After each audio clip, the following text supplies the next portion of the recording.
نصلي ونسلم على سيدنا ومولانا محمد صلى الله تعالى عليه وسلم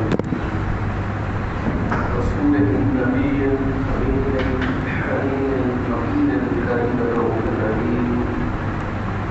أما بعد فأعوذ بالله من الشيطان الرجيم.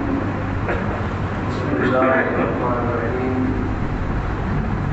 قال الله تبارك وتعالى في كلام المتين: يا أيها الذين آمنوا أطيعوا الله وأطيعوا الرسول وأولي الأمر منكم فإن تنازعتم في شيء فردوه إلى الله والرسول إن كنتم تؤمنون بالله واليوم الآخر ذلك خير وأحسن تأويلا. صدق الله مولانا العظيم وبلغنا رسوله النبي الكريم الأمين ونحن على ذلك من الشاهدين والشاكرين والحمد لله رب العالمين. معزز محترم حاضرین مسامعین، اللہ جل وعلا کے فضل و کرم سے اور حضور نبی مکرم نور مجسم صلی اللہ علیہ وسلم ہم سب آج کی جمعہ المبارک کی اس مقدس نشست میں حاضر ہیں صلاۃ جمعہ کی ادائیگی کے لیے، خطبہ جمعہ کی سماعت کے لیے. دعا ہے رب کائنات ہماری آدمی کو اپنی بات کا مقدس کو قبول فرمائے. سورۃ النساء پر تسلسل کے ساتھ ہمارا موضوع سفر جاری ہے. سورہ نساء کے حوالے سے کتابات جو ہیں اور سورہ نساء کی آیت نمبر 59 پر جو ہے گفتگو ہو رہی تھی. جب پچھلے جمعہ مبارک کو وقت ختم ہوا، بڑا خاص میسج اس آیت کریمہ کے اندر امت محمدی صلی اللہ علیہ وسلم کو تقدیم کیا گیا ہے اور اس میں بڑی خاص باتیں ہیں. امت کے اتفاق کے لیے، اتحاد کے لیے، یکجہتی کے لیے بتایا گیا ہے کہ کہاں کہاں سے آپ نے دلیلیں پکڑنی ہیں، دلیل حاصل کرنے کا طریقہ کیا ہے اور دلیل کا منبع کون سی چیز ہے.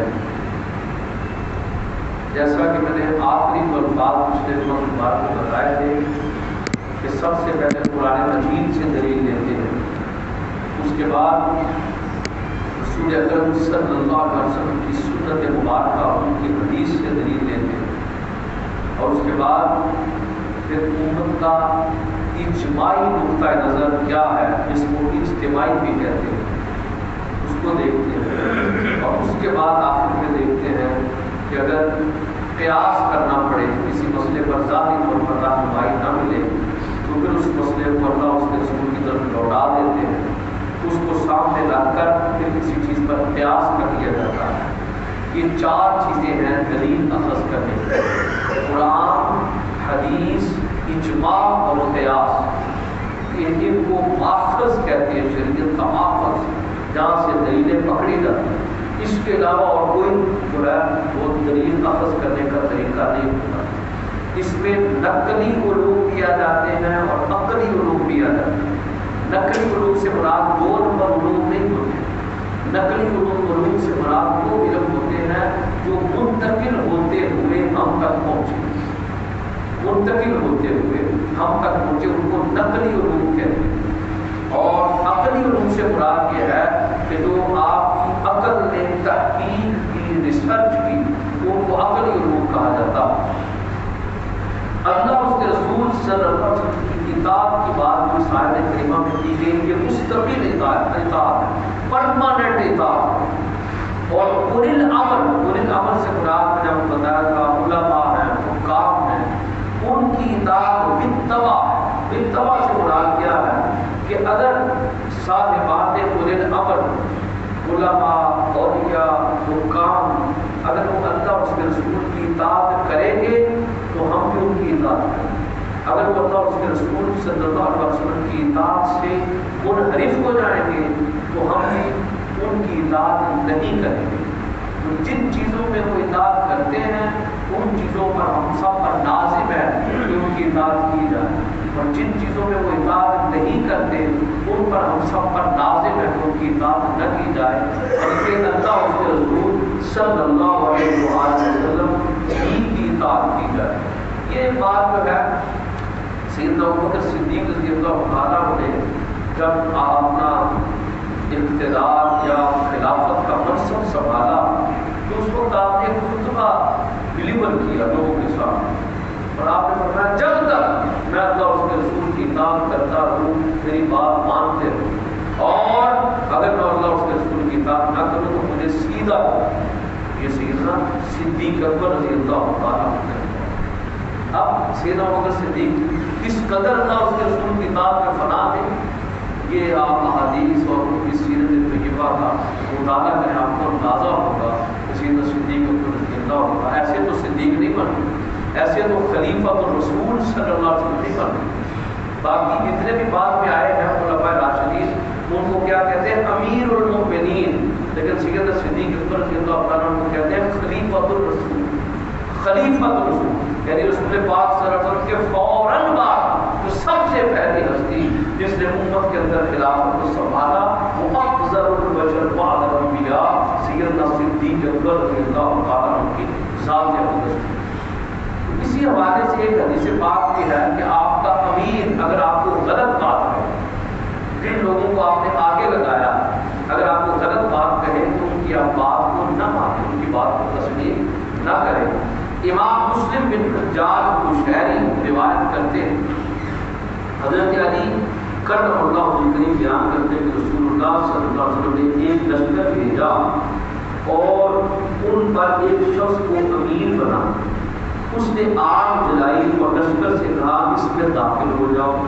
بعض لوگوں نے اس میں داخل ہونے کا ارادہ کیا، دوسروں نے کہا ہم آگ ہی سے بھاگ کر اسلام میں آئے ہیں۔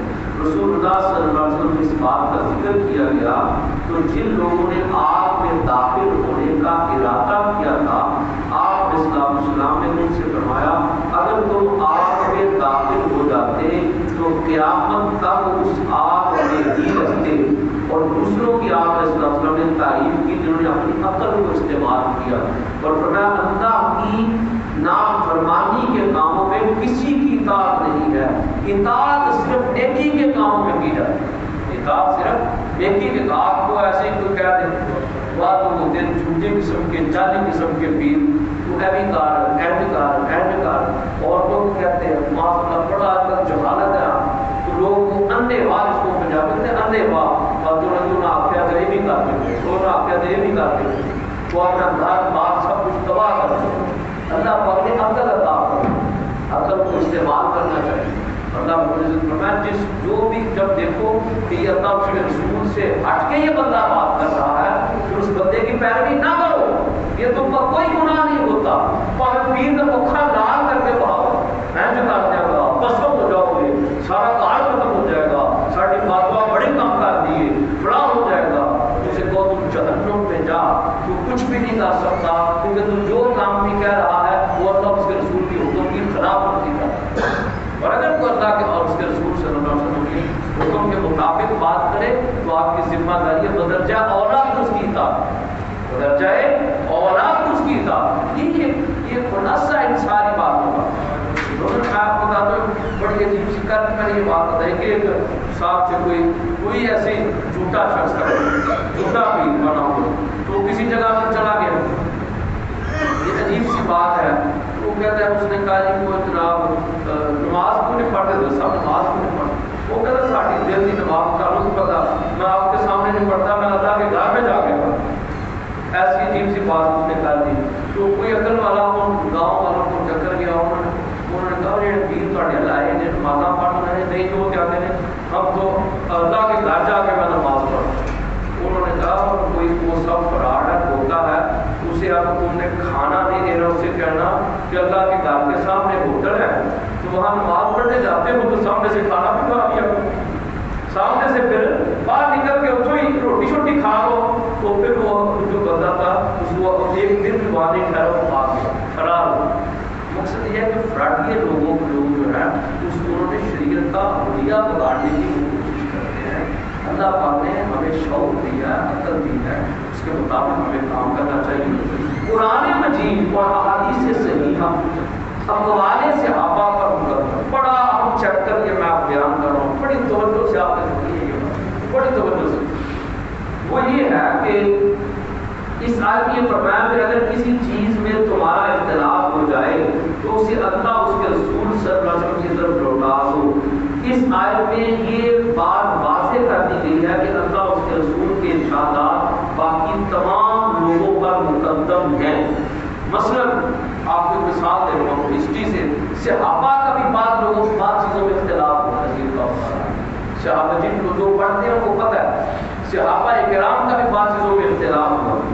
مثلا حضرت عمر فاروق رضی اللہ تعالیٰ عنہ اور حضرت ابن مسعود رضی اللہ تعالیٰ عنہ جنبی کو تیمم کرنے سے منع کرتے ہیں.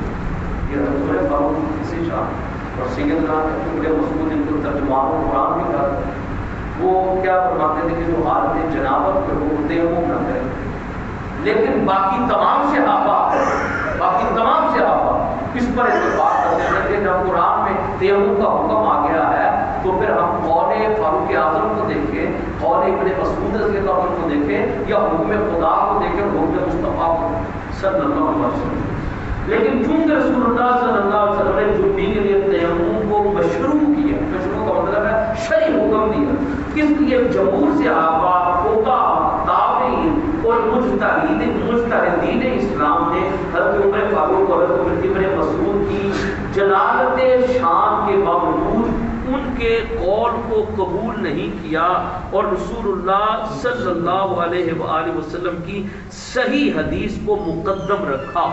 واقعہ علیہ السلام کے ارشاد کو انہوں نے مقدم رکھا، اس بات کو انہوں نے قبول نہیں کیا. تو آپ اندازہ کریں یہ ایک بات ہوتی ہے، آپ کو جتنا بھی کوئی سینئر آدمی ہے کہ جی یہ فلاں نے بات کی ہے، تو اگر آپ کا قرآن پاک کا مطالعہ ہے یا رسول پاک صلی اللہ علیہ وسلم کی حدیث کا آپ کا مطالعہ ہے، آپ اسٹڈی کرتے ہیں، آپ پڑھتے ہیں، تو آپ پھر کہیں جی ٹھیک ہے ان کی شان پتہ نہیں انہوں نے کس پہ ان کے خلاف کوئی بات کیا کریں، انہوں نے پتہ نہیں کس حوالے سے بات کی، اجتہاد کیا اپنا، لیکن ہمارے سامنے تو یہ بات ہے، ہمارے سامنے تو آپ اختلاف کرنے کا بھی ابھی آج میرا یہی موضوع ہے.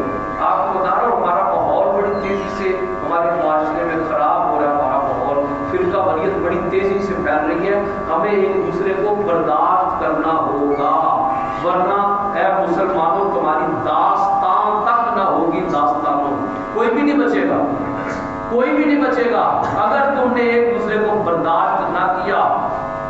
تو یہ بڑی خاص بات ہے. یہ صحابہ میں نے اس کی آج کا یہ موضوع منتخب کیا ہے کہ صحابہ کرام اور بزرگان دین نے بڑی بڑی باتیں کی اور بعض والوں نے کئیوں نے ان سے اختلاف بھی کیا. وہ اختلاف استاد نے بات کی، شاگرد نے اختلاف کر دیا، ایسے اختلاف نہیں کر دیا. اس کے بعد دلیل تھی اور دلیل سے استاد سے زیادہ اسٹرانگ تھی، تو وہ اس نے میرے ساتھ یہ بات آ رہی.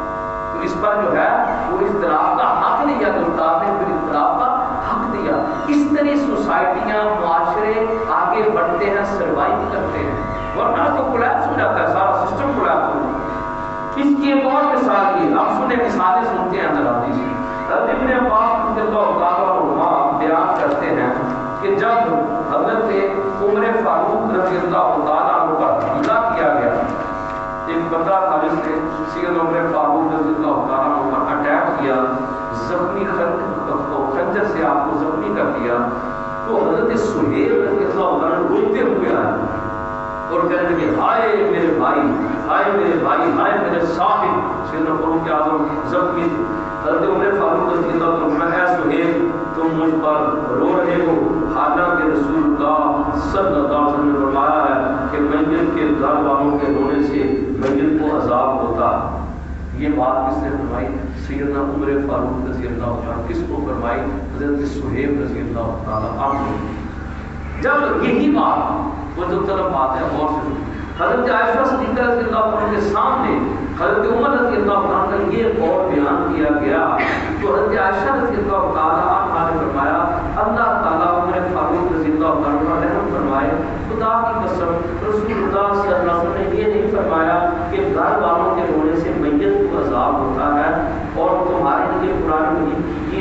کافی. اب یہ سنتے ہیں یہ تو بتا جو وعدہ کرے گا جو بیان کرے گا اس کو عذاب ہو. جو بات یہ بڑا خاص بات ہے. میں نے پتا بڑی بڑی باتیں ہیں لوگوں نے باتوں سے اور کا اور پھر حدیث پڑھتے بھی اگر پڑھتے ہیں تو آپ برڈز آئی ویو جو ہے طائرانہ نظر سے دیکھتے ہیں. تو سیدنا عمر فاروق رضی اللہ عنہ کے قول کو بھی سامنے رکھیں اور زوجائے سیدنا محمد مصطفیٰ صلی اللہ علیہ وسلم حضرت عائشہ صدیقہ رضی اللہ تعالیٰ عنہ کے قول کو بھی سامنے. آپ کو آگے قرآن کی دلیل اس پر دے رہی ہے. حضرت بی بی عائشہ مائی عائشہ صدیقہ ابھی ام المؤمنین رضی اللہ تعالیٰ عنہ کی شان یہ ہے کہ آپ نے رسول پاک صلی اللہ علیہ وسلم سے 2210 حدیثیں روایت کر کے امت تک پہنچائی. یہ شان ہے سیدنا عائشہ صدیقہ رضی اللہ تعالیٰ عنہ کی. اور بہت سے صحابہ کرام اسٹوڈنٹ تھے شاگرد تھے کس کے حضرت عائشہ صدیقہ رضی اللہ تعالیٰ عنہ. بہت سے صحابہ تو یہ انہوں نے دلیل کیا دی. آپ نے بڑی بات ولا تعزلوا بعضكم وزر اخرى اور کوئی بوجھ اٹھانے والا دوسرے کا بوجھ نہیں اٹھائے. یہ دلیل کس نے دی ہے؟ حضرت عائشہ صدیقہ رضی اللہ تعالیٰ عنہ نے قرآن مجید کی سورہ زمر آیت نمبر 7 میں حضرت عائشہ رضی اللہ تعالیٰ نے بیان کیا کہ نبی صلی اللہ علیہ وسلم کا اب وہ بیک گراؤنڈ بھی بتا رہے ہیں کہ جس وجہ سے انہوں نے ارشاد فرمایا کہ آقا علیہ السلام کا گزر ایک یہودیہ عورت کی قبر سے ہوا. اس پر لوگ رو رہے. آپ نے سنا یہ اس پر رو رہے ہیں اور اس کو قبر میں عذاب ہو رہا. وہ قبر میں اس کو الگ عذاب ہو رہا ہے اور یہ الگ اس پر رو رہے ہیں. حضرت عائشہ رضی اللہ تعالیٰ نے قرآن مجید کو حضرت عمر کے طور پر مقدم رکھا اور فرمایا رسول اللہ صلی اللہ علیہ وسلم نے یہ عام قاعدہ نہیں بیان کیا کہ گھر والوں کے رونے سے میت کو عذاب ہوتا ہے کیونکہ کسی کے گناہ پر دوسرے کو عذاب نہیں ہوتا بلکہ آپ نے خاص واقعہ میں یہودیہ عورت کے متعلق یہ بات فرمائی تھی. اور اس کے علاوہ یہ حدیثیں بڑی کثرت سے موجود ہیں جو باقاعدہ کرتے ہیں بیان کرتی ہیں عورتیں ان پر اللہ اور فرشتے لعنت بھیجتے. یہ حدیثیں بڑی کثرت کے ساتھ موجود ہیں. اور اس کے علاوہ یہ بھی موجود ہے کہ غم کے اندر آنسوؤں کا نکلنا یہ بھی موجود ہے. رسول پاک ہے اس پر اس میں باقاعدہ نہیں ہے بیان نہیں ہے. ایک افسوس کی کیفیت ہے افسردگی کی کیفیت ہے. خود حضور علیہ السلام کے صاحبزادے سیدنا ابراہیم رضی اللہ تعالیٰ عنہ کا جب انتقال ہوا تو نبی پاک صلی اللہ علیہ وسلم آپ دیدہ ہو گئے. حضور علیہ السلام کے چشمان مقدس سے آنسو رواں ہوتے تھے. آنسو نکلنا افسردگی کی کیفیت تعلیم ہونا اور بات ہے واہ پیدا کرنا اور نو پتا رب کی بارگاہ میں احتجاج کرنا اور برے برے الفاظ کرنا یہ اور کیفیت ہے جس پر کہ احادیث کے اندر دال یہ اور کیفیت. اس کے بعد آپ دیکھیں مرتبہ صحابیت میں آپ دونوں کو دیکھیں. حضرت عمر فاروق رضی اللہ عنہ کا مرتبہ حضرت عائشہ رضی اللہ تعالیٰ عنہ سے بہت زیادہ ہے لیکن حضرت عائشہ نے اللہ اور اس کے رسول صلی اللہ علیہ وسلم کے ارشاد کو حضرت عمر فاروق رضی اللہ عنہ کے قول پر مقدم رکھا. حضرت عائشہ انہوں نے اس قول کو مقدم کیا جو قرآن پاک کا قول یا رسول پاک صلی اللہ علیہ وسلم کا ہے. یہ بھی آپ کے سامنے ایک اختلاف آقا پر کمی بات ہے. اسی طرح حضرت عمر فاروق رضی اللہ عنہ اور حضرت عثمان غنی رضی اللہ عنہ حج تمتع سے منع کرتے تھے. بڑی خاص بات حج تمتع 3 طرح کا حج ہوتا ہے. حج افراد حج قران حج تمتع. حج افراد یہ ہے کہ فقط حج کی نیت سے آپ نے احرام باندھا. حج قران یہ ہے عمرہ اور حج دونوں کی نیت سے ایک ہی احرام باندھا اسی میں عمرہ کے اسی میں آپ نے حج کر دیا. حج تمتع یہ ہے کہ آپ نے حج اور عمرہ کی نیت کی ہے احرام الگ الگ باندھا. پہلے آپ نے عمرہ کر کے پھر احرام اتار دیا. یہ حج تمتع اس کو کہتے ہیں اور بعد میں پھر حج کے لیے آپ نے احرام باندھا. اس کو حج تمتع کہتے ہیں. سیدنا عمر فاروق رضی اللہ تعالیٰ سیدنا عثمان غنی رضی اللہ تعالیٰ عنہ کہتے فرماتے تھے کہ یہ کام نہ کیا کرے. حج تمتع کے حوالے سے وہ ایگری نہیں کرتے تھے. اس لیے بڑی خاص بات ہے چونکہ حج تمتع رسول اللہ کی سنت سے ثابت ہے. اس لیے جمہور صحابہ اور فقہاء اور تابعین اور علماء اسلام نے آپ کی سنت ثابتہ کے مقابلہ میں ان کے قول کو قبول نہیں کیا. مروان بن حکم بیان کرتے ہیں کہ میں حضرت عثمان اور حضرت علی رضی اللہ تعالیٰ عنہ کے پاس حاضر تھا. حضرت عثمان رضی اللہ تعالیٰ عنہ تمتع اور حج اور عمرہ کو جمع کرنے سے منع کرتے تھے. جب حضرت علی رضی اللہ عنہ نے یہ دیکھا تو آپ نے حج اور عمرہ کا احرام باندھا اور کہا لبیک بعمرہ و حج. میں نبی صلی اللہ علیہ وسلم کی سنت کو کسی کے قول کی بنا پر ترک نہیں کر سکتا. یہ حدیث بخاری صحیح بخاری حضرت علی کرم اللہ وجہ کا بیان. اگلے سنیں حضرت عمران رضی اللہ تعالیٰ عنہ نے کہا کہ ہم نے رسول اللہ صلی اللہ علیہ وسلم کے عہد میں تمتع کیا اور قرآن نازل ہوتا رہا اور ایک شخص نے بھی اپنی رائے سے جو کہا سو کہا. عالم سالم بن عبداللہ بن عمر بیان کرتے ہیں کہ اہل شام سے ایک شخص نے, یہ بڑی سننے والی بات, حضرت عبداللہ ابن عمر رضی اللہ تعالیٰ عنہ سے حج تمتع یعنی الگ الگ اعلان کے ساتھ حج اور عمرہ کو جمع کرنے کے متعلق سوال کیا. حضرت عبداللہ ابن عمر نے فرمایا وہ جائز ہے. اب حضرت عبداللہ ابن عمر کون ہے سنو؟ حضرت عمر فاروق کے بیٹے. حضرت عمر فاروق کی رائے کیا ہے؟ نہیں جائز. حضرت عبداللہ ابن عمر ان کے بیٹے کیا کہہ رہے ہیں کہ جائز ہے. اب یہ ذرا آگے سننے آگے بڑی خاص بات آ رہی. اس شخص نے شام کے باشندے نے کہا آپ کے باپ کو اس سے منع کرتے تھے.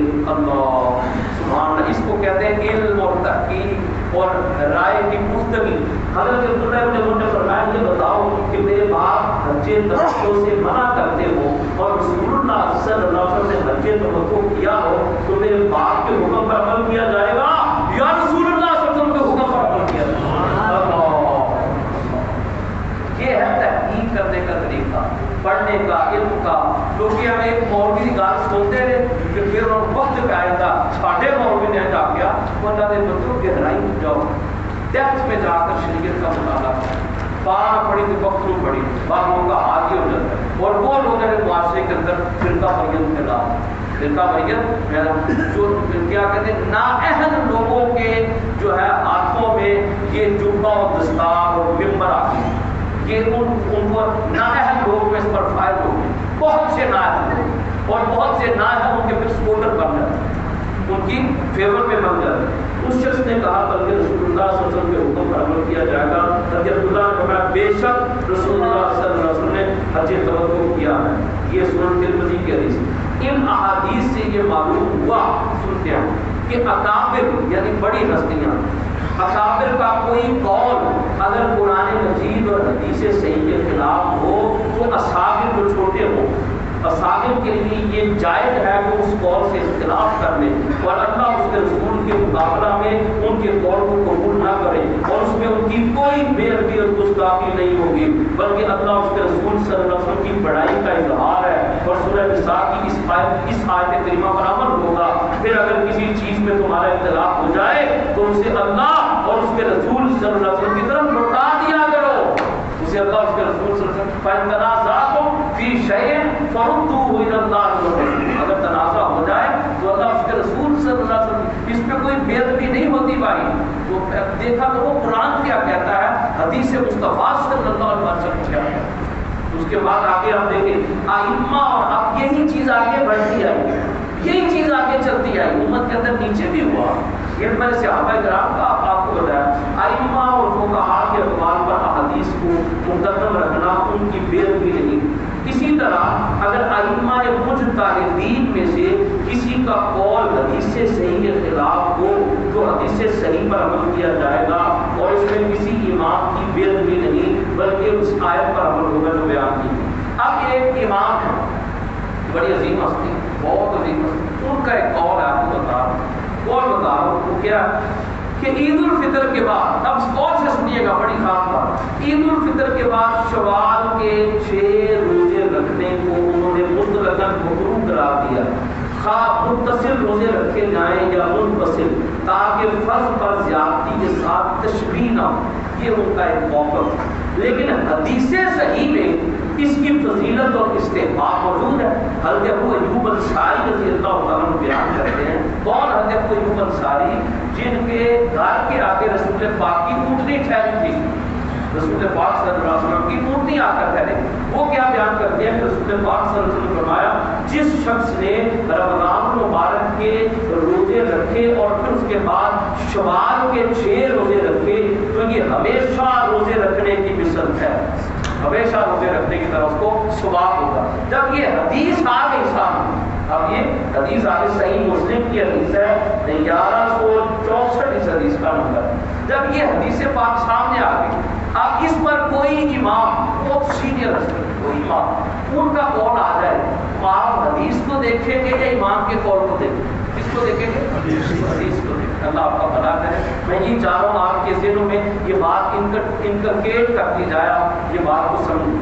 لیکن چونکہ وہ ہستی جن کا یہ قول ہے حدیث صحیح کے خلاف ہے، اس لیے علامہ زین الدین ابن نجیم حنفی نے لکھا ہے کہ لیکن تمام متاثرین کو کہا کے نزدیک شوال کے 6 روزے رکھنے میں مطلقاً کوئی کراہت نہیں، بلکہ یہ مستحب ہے، اس لیے چونکہ یہ حدیث پاک سے ثابت۔ ایک مثال آپ کو میں نے یہ بھی دے دی، پہلے صحابہ کی مثال دی، اب ائمہ کی مثال دی، بڑے بڑے ائمہ کی مثال، اب اگلی مثال بھی دے دی۔ اسی طرح ایک امام ہے، انہوں نے یہ کہا کہ لڑکے کا عقیقہ نہ کیا جائے، نہ ہی لڑکی کا۔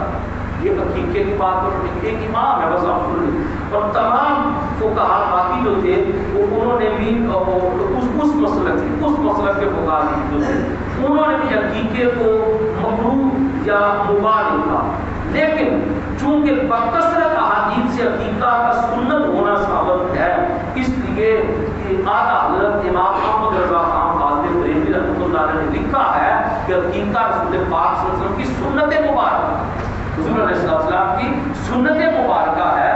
ہم ان ائمہ کرام کے اقوال کو جائیں یا رسول پاک صلی اللہ علیہ وسلم کی سنت مبارکہ کو دیکھیں۔ رسول پاک صلی اللہ علیہ وسلم نے حضرت امام حسن میں مجتبی رضی اللہ تعالیٰ عنہ اور حضرت امام حسین رضی اللہ تعالیٰ عنہ کا خود عقیقہ کیا۔ جب یہ حدیث نظر آ رہی ہے، موجود ہے، تو پھر باقی ائمہ اقوال ان کے اقوال کو اپنے کیا کرنا۔ اس کے باوجود میں آپ کو بتا رہا ہوں ائمہ کی بارگاہ میں کوئی ایسے انہوں نے بڑی بڑی محنت کی ہے، ان کی بڑی خدمات ہے، بڑی سروسز ہے، اچھا موٹیویشن ہم تو صبر بھی نہیں کر سکتے ہیں۔ تو اس لیے ادب کے ساتھ آپ اختلاف رکھنے کا، اختلاف کرنے کا پورا حق رکھتے ہیں۔ رسول پاک صلی اللہ علیہ وسلم کے ارشادات عالیہ ہمارے سامنے صراحت کے ساتھ موجود ہیں۔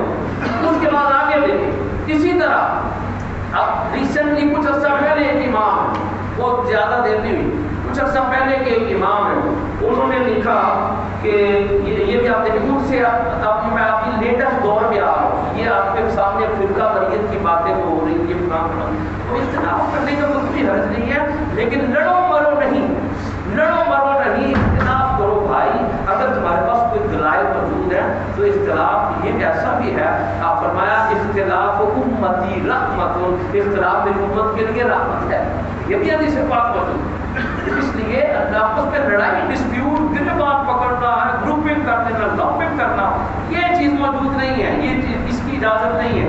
تو آپ دیکھیں یہ ایک امام ہے، انہوں نے کہا کہ بدھ کے دن ناخن کاٹنے کے متعلق لکھتے ہیں کہ ایسا نہیں چاہیے، اور یہ کہا گیا کہ اس کی ممانعت آئی ہے، اور معاذ اللہ بندے کو برس ہو سکتا ہے، کوئی بیماری کر سکتا ہے۔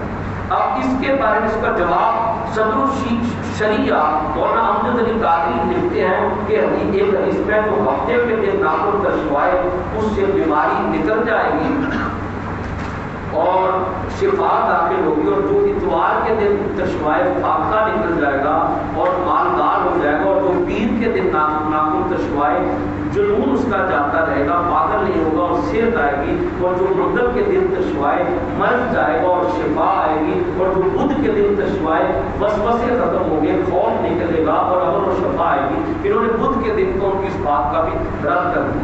اور اسی طرح بعد ایسے بھی علماء ہیں، انہوں نے لکھا کہ انگریزی رقیق دعائیں جو ٹنچر کہلاتی ہیں ان میں عموماً اسپرٹ پڑتی ہے، اور اسپرٹ یقیناً شراب بلکہ شراب کی نہایت بد تر قسموں سے ہے، وہ نجس ہے، ان کا کھانا حرام، لگانا حرام، بدن یا کپڑے یا دونوں کی منہ پر ملا کر اگر روپیہ ہر جگہ سے زیادہ میں ایسی شے لگ جائے تو نماز نہیں، ایسی بھی سختی بات ہونے کی۔ لیکن اس کا جواب مفتی مظہر اللہ دہلوی دیتے ہیں، لیکن ہم نے کہتے ہیں، لیکن ہم نے جہاں تک ڈاکٹروں کی زبانی سنا یہی معلوم ہوا کہ یہ اسپرٹ جو ہے اس کی شراب اس شراب سے نہیں بنائی جاتی جس کو شرب خمر کہا جاتا ہے، بلکہ یہ اسپرٹ ایسی شراب کا جوہر ہے جو گنے وغیرہ سے بنائی گئی ہے۔ بس اگر یہ صحیح ہے تو اس کا استعمال بغرض صحیح اس مقدار میں جو نشہ آور نہیں، حرام نہیں ہے، اور اس کی خرید و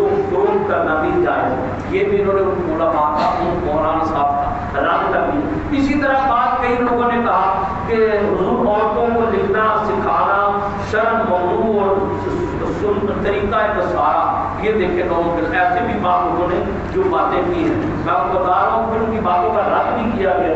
فقیہ اعظم مفتی نور اللہ نعیمی رحمۃ اللہ علیہ وسیل پر شریف والے، انہوں نے فتاویٰ نوریہ لکھا، بہت زبردست کتاب فتاویٰ نوریہ، کئی جلدوں پر میرے پاس موجود ہے۔ فتاویٰ نوریہ انہوں نے لکھا، انہوں نے یہ حوالہ جات دیے کہ حضور صلی اللہ علیہ وسلم نے حضرت حفصہ رضی اللہ عنہ کے پاس تشریف لائے اور میں بھی حاضر تھی، یہ بات بیان کی حضرت شفا نے، اور فرماتی ہیں تو مجھے فرمایا کیا اس کو رقیۃ النملہ کی تعلیم نہیں دیتی جیسے اس کو کتابت کی تعلیم تم نے دی ہے؟ حاکم نے کہا یہ حدیث بخاری مسلم کی شرط پر صحیح ہے، لکھایا بھی گیا، دم پڑھائے بھی گئے۔ حضور نبی پاک صلی اللہ علیہ وسلم خود عورتوں کو ہفتے کے ایک دن مقرر کیا ہوتا، خود رسول پاک صلی اللہ علیہ وسلم ان سے خطاب فرماتے تھے عورتوں کو ایجوکیٹ بھی کیا جاتا۔ وہ اگر دور حاضر کے کچھ لوگ یہ کہیں ہاں پردے کے احکام اور مردوں کے ساتھ کو ایجوکیشن مکس ہونا یہ چیزیں ناجائز ہیں، لیکن اس کے باوجود ایجوکیشن تو ہے، اس کی کہیں ممانعت نہیں، اس کی کہیں ایجوکیشن۔ آپ کو شخص دکھا سی اللہ تعالیٰ نے آقا میں نے ہمارا تو پیش کیا، تو ان ساری چیزوں کو آپ سامنے رکھیں، علماء اور مجتہدین حضرات معصوم نہیں، دلائل کے ساتھ ان سے اختلاف کرنا جائز ہے۔ اعلیٰ حضرت قاسم بریلوی رحمۃ اللہ علیہ فرماتے ہیں انبیاء علیہ السلام کے سوا کوئی بشر معصوم نہیں، اور غیر معصوم سے کوئی نہ کوئی کلمہ غلط یا بے جا صادر ہونا کچھ نادر اور تک معلوم بھی نہیں ہے۔ پھر سلف الصالحین اور ائمہ دین سے آج تک اہل حق کا یہ معمول رہا ہے کہ ہر شخص کا قول قبول بھی کیا جاتا ہے اور بعض اوقات اس کے قول کو رد بھی کیا جاتا ہے، ما سوا نبی صلی اللہ علیہ وسلم کے ارشاد مبارک کے۔ حضور علیہ السلام سے کوئی بندہ اختلاف نہیں کر سکتا، جس نے کہا میں رسول پاک کے قول سے اختلاف کرتا ہوں وہ پکا کافر ہے۔ وہ کیا ہے؟ وہ پکا کافر، اس کے کفر میں کوئی دوسری there is no any opinion، اس کے کفر میں کوئی اور رائے نہیں ہے، وہ پکا کافر ہے۔ علماء کے، صحابہ کے اور ائمہ کرام کے، مجتہدین کے، فقہاء کے اختلافات ہوتے رہے، ان اقوال کو، ان اختلافات کو سامنے رکھ کر آپ قرآن و حدیث کو دیکھیں، اس کسوٹی پر پرکھیں، اگر ٹھیک ہے جس کا قول اس کو اڈاپٹ کر لیں، جس کا قول ٹھیک نہیں ہے اس سے اختلاف کرنے کا 100% حق رکھتے ہو۔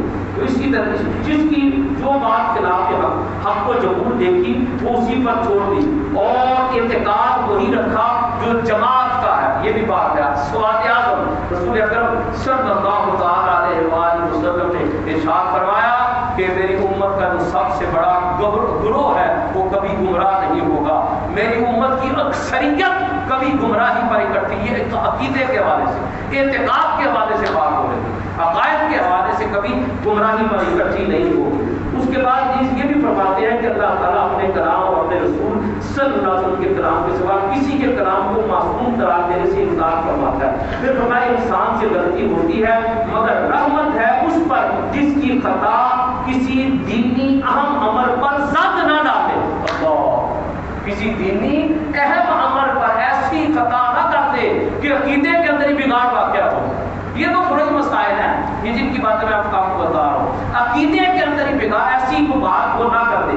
البتہ یہ بات حقیقت ہے، اصل میں شام سے سورج سے بھی زیادہ روشن ہے کہ کسی ناجائز اور غلط چیز کو اپنے مفاد و منشا سے جائز و مباح کہنا ہرگز جائز نہیں ہے، مگر شرم اجازت ہو تو عدم جواز کی رٹ لگانا بھی جائز نہیں ہے۔ غرضے کے ضد اور نفس پرستی سے بچنا نہایت ہی ضروری ہے۔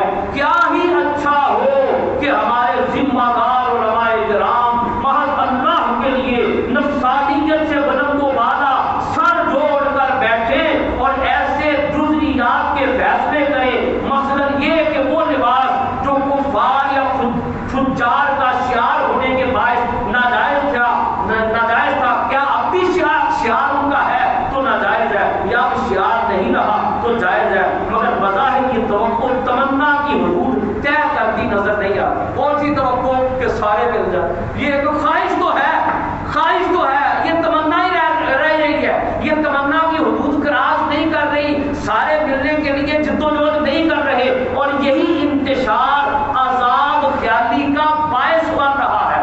اسی وجہ سے 1.5 انچ کی مسجدیں بن رہی ہیں، لوگ اپنے اپنے کا حلیہ بنا دیا ہے لوگوں کو، مسلمانوں کو اکٹھا کرنے کے لیے جدوجہد نہیں ہو رہی. بہت کم لوگ ہیں. اکثر مسجدوں کے اندر فرقہ واریت پر بات ہوتی ہے.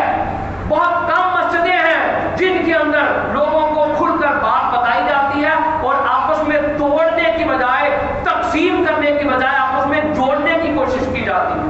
آئیے یہ حدیثیں جوڑنے کے حوالے سے سن لیں. حضرت نعمان بن بشیر رضی اللہ عنہ بیان کرتے ہیں کہ رسول اللہ صلی اللہ علیہ وسلم نے فرمایا مسلمانوں کا ایک دوسرے پر رحم کرنا، ایک دوسرے سے دوستی رکھنا اور ایک دوسرے پر نرمی کرنا، تم دیکھو گے کہ اس کی مثال ایک جسم کی طرح ہے. جب جسم کے ایک عضو میں تکلیف ہوتی ہے تو پورا جسم درد اور تکلیف سے بے قرار ہو جاتا ہے اور جاگتا رہتا ہے. یعنی پوری امت محمدی صلی اللہ علیہ وسلم کو رسول پاک نے ایک جسم قرار دیا، ایک جسم قرار دیا گیا. حضرت موسیٰ اشعری رضی اللہ عنہ بیان کرتے ہیں کہ نبی صلی اللہ علیہ وسلم نے فرمایا مومن کے لیے ایک دیوار کی طرح ہے جس کے بعد اجزاء بعد کو ایک اینٹ دوسرے کو مضبوط کرتی ہے. پھر نبی صلی اللہ علیہ وسلم نے اپنی انگلیوں میں ڈال دی اور فرمایا ایسے ہو جاؤ. یہ رسول پاک صلی اللہ علیہ وسلم نے یہ اختلافات، علمی اختلافات وہ اپنی جگہ پر قائم ہے، اپنی جگہ پر قائم ہے، لیکن آپ اختلافات کے ہونے کے باوجود آپس میں متحد ہو سکتے ہیں. میں تو اس کا اتنی بڑی کوئی زیادہ بڑھ کے نہیں مارتے، کم از کم یہ آپ کا یہ عالم کاٹ ہے. ہم تو آپس میں محلے داری ہے یار. وہ آپ کا اپنا مسلک، فلاں کا اپنا مسلک، اس کا زید بکر کا فلاں کا اپنا مسلک ہے وہ، لیکن آپس میں ملے تو پیار محبت کے ساتھ ایک دوسرے بھائی کا احترام کرے. یہ آواز مسجدوں سے اٹھنی کیوں بند ہو گئی ہے؟ یہ یونٹی، اتحاد، اس کی طرف کیوں نہیں بلایا جا رہا بلکہ فرقہ واریت کو اور ہوا دی جا رہی ہے، فرقہ پرستی کی آگ کو اور بھڑکایا جا رہا ہے. رسول پاک صلی اللہ علیہ وآلہ وسلم نے مومن کو، مومن ایک دوسرے کا بھائی ہے. اب دیکھیں یہ حدیثیں بڑی خاص ہیں کہ صحابہ کے بھی آپس میں اختلافات ہوئے. بعض چیزوں میں ایک امام کے نزدیک بعض چیزیں حرام ہیں اور دوسرے امام کے نزدیک حلال ہے. اس سے امت کے لیے عمل میں وسعت پیدا ہوگی. مثلا امام مالک اور امام شافعی کے نزدیک خنزیر کے سوا باقی تمام سمندری جانور حلال. وہ کہتے ہیں جتنے بھی سمندری جانور ہیں وہ حلال ہیں. جبکہ امام اعظم ابو حنیفہ رحمہ اللہ تعالی علیہ آپ فرماتے ہیں کہ مچھلی کے سوا باقی کوئی سمندری جانور جائز نہیں. یہ امام اعظم ابو حنیفہ رحمۃ اللہ علیہ کا مسلک ہے. اور یہ بڑی خاص بات ہے، بڑی سننے والی بات کہ امام ابو حنیفہ کے نزدیک مچھلی کے سوا باقی تمام سمندری جانور حرام ہیں. اتفاق سے عجیب اتفاق ہے کہ ساحلی علاقوں میں اور جتنے بھی جزائر ہیں، آئس لینڈ وغیرہ، مثلا انڈونیشیا، ملائیشیا اور مراکش وغیرہ میں رہنے والے امام شافعی اور امام مالک کے پیروکار ہیں اور ان کے مذہب کے مطابق ان کے پیروکاروں کے لیے سمندری جانوروں سے غذا حاصل کرنا آسان ہو گیا. اور امام ابو حنیفہ رحمۃ اللہ علیہ کے اکثر جو فالوور ہیں، مقلدین ہیں، خشکی کے علاقوں مثلا بر صغیر پاک و ترکی اور وسط ایشیا کے 9 آزاد ریاستوں میں رہنے والے، لہٰذا ان کے لیے سمندری جانوروں سے حرام ہونے سے کوئی فرق نہیں پڑتا. خلاصہ یہ ہے کہ فروعی مسائل میں اختلاف امت کے لیے رحمت اور وسعت کا باعث ہے اور یہ ممنوع نہیں ہے. اسی طرح بعض احادیث میں، آخر میں بات فائنل کر رہا ہوں، بعض احادیث میں نبی صلی اللہ علیہ وسلم نے نماز میں سینہ پر ہاتھ باندھے، بعد میں ہے آپ نے ناف کے نیچے ہاتھ باندھے، بعض احادیث میں آپ نے صرف تکبیر تحریمہ کے وقت رفع یدین کیا اور بعد میں ہے آپ نے بعد میں بھی رفع یدین کیا اور بعد میں منع فرما دیا. ائمہ اربعہ میں سے ہر امام نے آپ کی کسی نہ کسی حدیث پر عمل کیا. اگر یہ اختلاف نہ ہوتا اور یہ سب ایک ہی طریقے سے نماز پڑھتے تو آپ کے کیے ہوئے باقی اعمال ترک ہو جاتے. اس اختلاف ائمہ کے سبب آپ کا کوئی عمل ترک نہیں ہوا اور آپ کا ہر عمل کسی نہ کسی امام کا مذہب بن کر، مسلک بن کر قیامت تک کے مسلمانوں کی عبادات میں محفوظ ہو گیا. تو اس اختلاف سے بڑھ کر اور کیا رحمت ہوگی. یعنی اللہ تعالیٰ نے اپنے سونے حبیب صلی اللہ علیہ وسلم کی اداؤں کو کسی نہ کسی مسلک میں زندہ رکھا ہوا.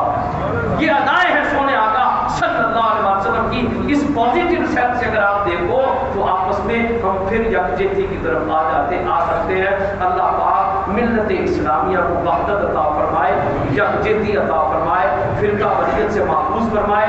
نہ دیدہ قوتیں اور کچھ لوگ دانستہ اور کچھ نادانستہ ملک کے اندر فرقہ واریت کی آگ بھڑکانے کی شد و مد سے کوشش کر رہے ہیں. ہم اس چیز کی بھرپور مذمت کرتے ہیں اور ہم یہ کہتے ہیں کہ سب مسلمانوں کو ایک ہو جانا چاہیے، سب مسلمانوں کو یکجہتی اختیار کرنی چاہیے. اللہ پاک تک آپ ان کی حفاظت کا